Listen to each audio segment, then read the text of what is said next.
آج پھر تم دیر سے واپس آئے ہو؟ تمہیں کیا ملتا ہے گھر سے باہر رہ کر؟ کیوں اپنی زندگی برباد کر رہے ہو؟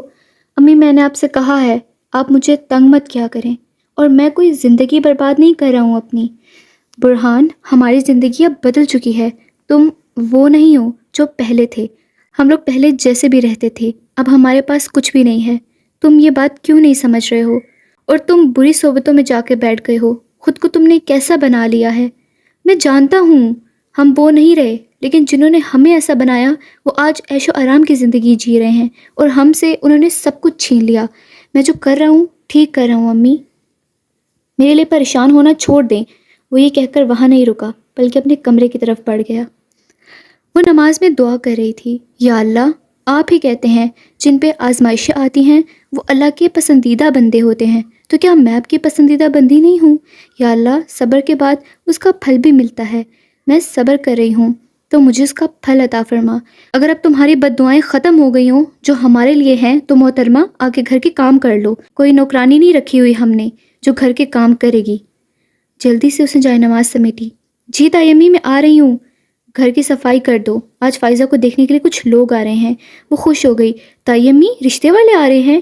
تمہیں بتانا ضروری نہیں ہے، جتنا کہا ہے اتنا ہی کیا کرو، زبان زیادہ نہ چلایا کرو۔ وہ چپ ہو گئی۔ فائزہ جیسے ہی واپس آئی، فائزہ آپی، آپ کو پتہ ہے آج ہمارے گھر مہمان آ رہے ہیں۔ کون سے مہمان؟ تائی امی کہہ رہی ہیں آپ کو دیکھنے کے لیے رشتے والے آ رہے ہیں۔ وہ بہت خوشی سے بتا رہی تھی۔ امی! فائزہ یہ کہتے ہوئے کمرے سے باہر نکلی۔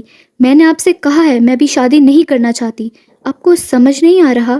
میں یہ کہہ چکی ہوں، میں اب اس گھر میں نہیں رہ سکتی۔ 32 سال کی ہو گئی ہو، کچھ سالوں بعد تم بوڑھی دکھنے لگو گی، اور ماہم کی بھی شادی کی عمر ہو رہی ہے۔ تمہیں جلدی سے جلدی رخصت کروں اور یہ ذمہ داری سر سے اتاروں تو پھر اس کے لیے کچھ سوچوں گی۔ میں آپ پر بوجھ نہیں ہوں، میں اپنا سب خود کرتی ہوں اور آپ لوگوں کا بھی۔ اور آپ یہ چیز کیوں نہیں سمجھتی کہ بابا نہیں کر سکتے کام، وہ بستر سے ہل بھی نہیں سکتے۔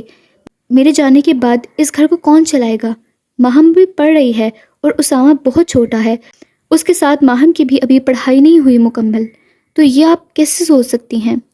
میں نے تمہیں کہا کہ رشتے والے آ رہے ہیں، تم تیار ہو جاؤ، میرا دماغ نہ خراب کرو۔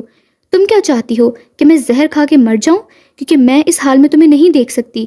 میں چاہتی ہوں تم اپنے گھر کی ہو جاؤ تاکہ پھر میں ماہم کا بھی سوچ سکوں۔ امی پر اس کی امی نے بات کاٹی۔ تمہیں سمجھ نہیں آ رہا؟ تمہارا باپ بھی یہی چاہتا ہے۔ وہ چپ کر گئی اور اپنے کمرے میں جا کے بیٹھ گئی۔ تھوڑی دیر بعد باہر سے لوگوں کے آنے کی آوازیں آ رہی تھی۔ جاؤ بیٹا ماہم، فائزہ کو لے کے آؤ، تائی امی نے ماہم کو بولا۔ فائزہ وہاں پہ چپ کر کے بیٹھ گئی۔ تو بتاؤ بیٹا، کیا کرتی ہو تم؟ ابھی فائزہ بولنے ہی لگی تھی کہ اس کی ماں بول پڑی۔ میری بیٹی کو سارے کام آتے ہیں، بیچاری باہر دفتر بھی کام کرتی ہے اور گھر آ کے بھی کام کرتی ہے۔ میری بیٹی کے ہاتھ کا کھانا تو پورے خاندان میں مشہور ہے، وہ بہت اچھا کھانا بناتی ہے۔ آپ کھائیں گے نا تو انگلیاں چاٹتے رہ جائیں گے۔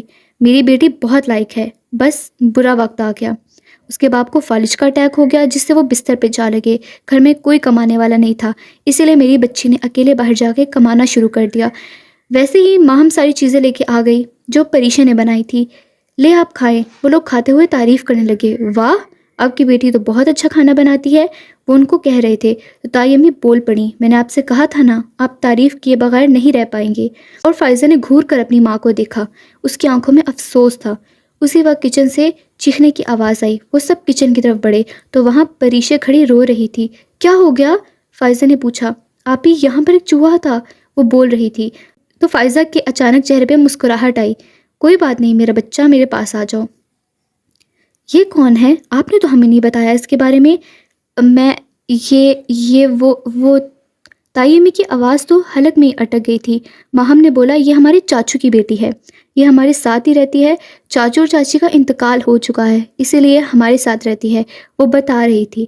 تو تائی امی نے گھور کے دیکھا، جس سے کہ آنکھوں سے بول رہی ہوں کہ چپ کر جاؤ۔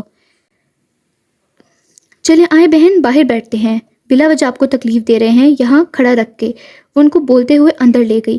بہن، میں تو آپ کو سچ بتانا چاہتی ہوں، مجھے آپ کی بیٹی اچھی لگی، ہماری طرف سے تو آپ بات پکی سمجھیں۔